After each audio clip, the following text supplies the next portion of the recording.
Hello everyone, hello Cubs, welcome again to my channel.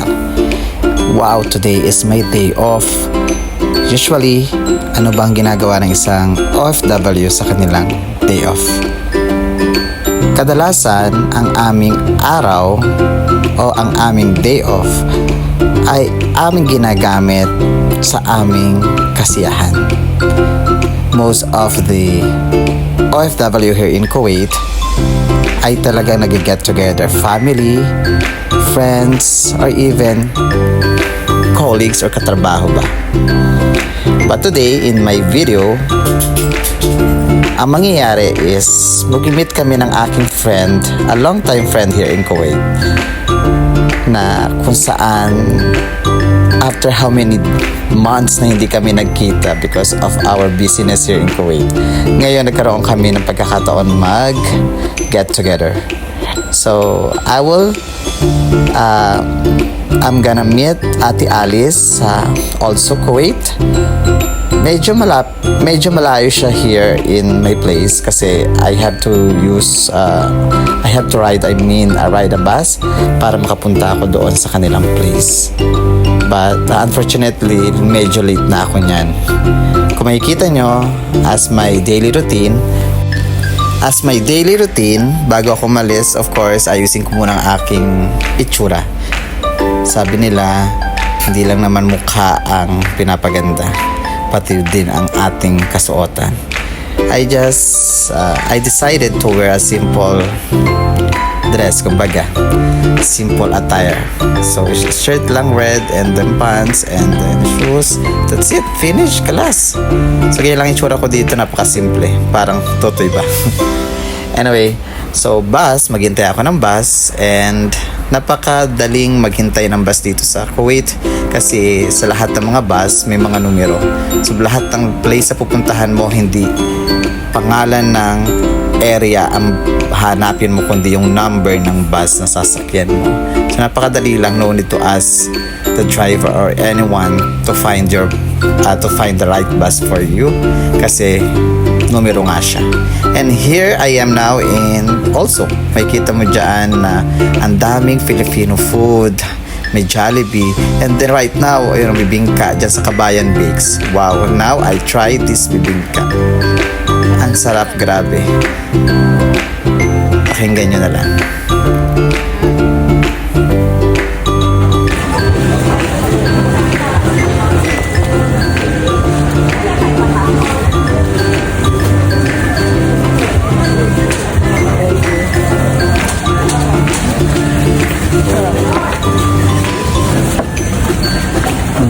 Special na.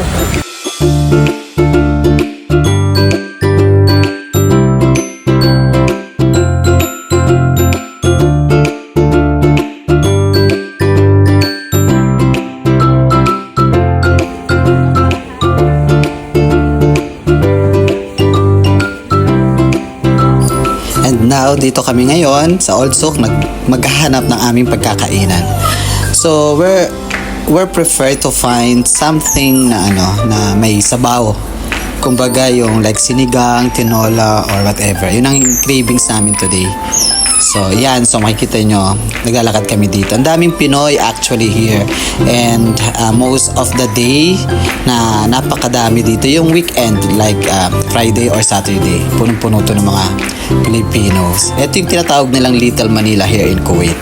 Ang daming food here, mga Filipino food nagkalat. Even yung nagtitinda ng mga kakanin, even sa daan, dito nyo rin may experience. Meron pa nga kami dito nabila ng balot eh. Mamaya papakita ko sa inyo on how to eat balot. And now we are here in, ano ba tong pangalan ng restaurant na to? Ayan, yung pangalawa na yan. Diyan kami kakain ngayon. And magtatanong kami kung may sabaw ba or wala. Para pag kami sabaw, dito kami. Pakinggan nyo.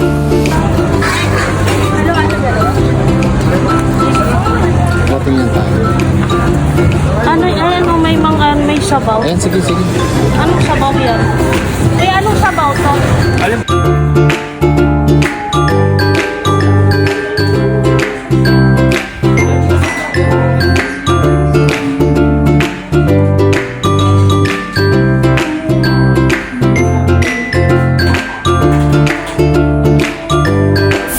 Yes, ito na nga ang balot. Yan, tatlo ang balot na bilhin namin kasi 3 for 1 KD. So halaga 1 KD like around 180 pesos.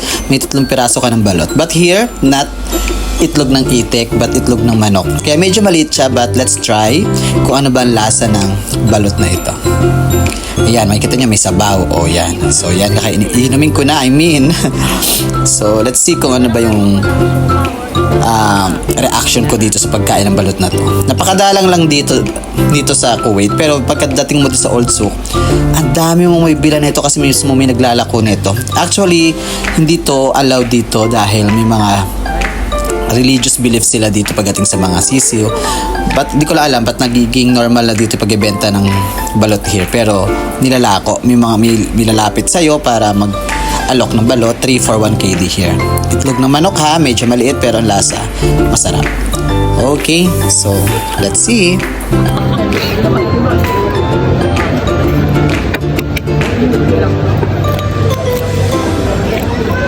Walang sabaw.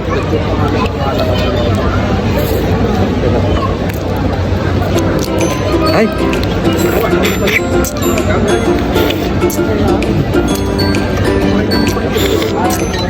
Patungo na pa sa kanya.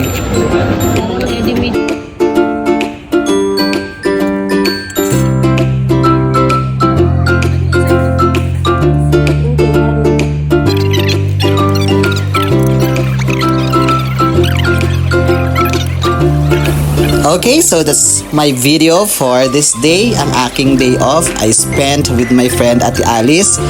At nagkaroon kami ng chikahan, ng tawanan, and I really miss this, this kind of conversation with her.